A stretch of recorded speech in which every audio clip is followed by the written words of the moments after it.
Una vicenda paradossale, quella che si è verificata in casa Akragas, con la società che attraverso un proprio comunicato stampa ha annunciato come nella mattinata di lunedì 13 gennaio i propri legali presenteranno formale denuncia per truffa nei confronti del signor Emanuele Canzonieri. Contestualmente verrà avviata anche un'azione legale per i gravi danni di immagine arrecati al club bianco-azzurro. La decisione si rende necessaria a seguito della condotta del signor Canzonieri, dice il comunicato stampa, che avrebbe falsamente dichiarato l'intenzione e la capacità di acquisire le quote di maggioranza della società, proponendosi come figura determinante per il rilancio del club nel panorama calcistico nazionale. Il patron dell'Akragas, Giuseppe Deni, ha annunciato inoltre che nel pomeriggio dello stesso giorno, alle ore 16, presso il suo ufficio si terrà un incontro informativo per chiarire i dettagli dell'intera vicenda.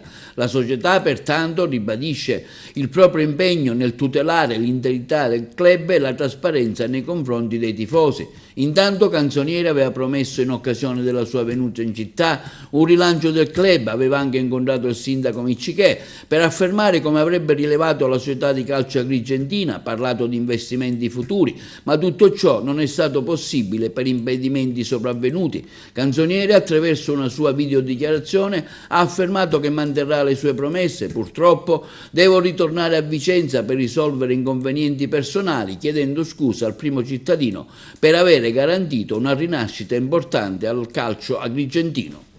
Buongiorno, allora innanzitutto sto andando su a Vicenza per risolvere dei problemi aziendali miei legati anche all'acquisizione dell'Akragas.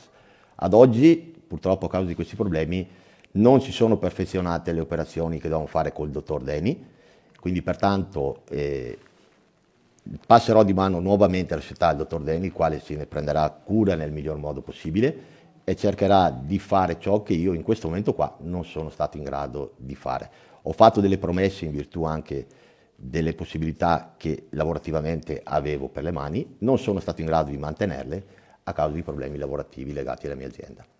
Perché non è riuscito a mantenere le promesse? Perché ci sono stati dei ritardi con dei pagamenti, ci sono state delle problematiche legate alla mia famiglia, alla mia persona come Emanuele Canzonieri, e di conseguenza ho avuto dei blocchi su alcune operazioni bancarie che devo perfezionare con il dottor Deni per l'acquisizione delle quote. Quindi chiedo scusa del disguido, mi impegnerò una volta arrivato su Vicenza a saldare il dovuto al signor Deni. Ai tifosi cosa vuole dire? Chiedo scusa ai tifosi, ma non è stata una presa in giro, ma dimostrerò con i fatti che quello che ho detto lo porterò a termine.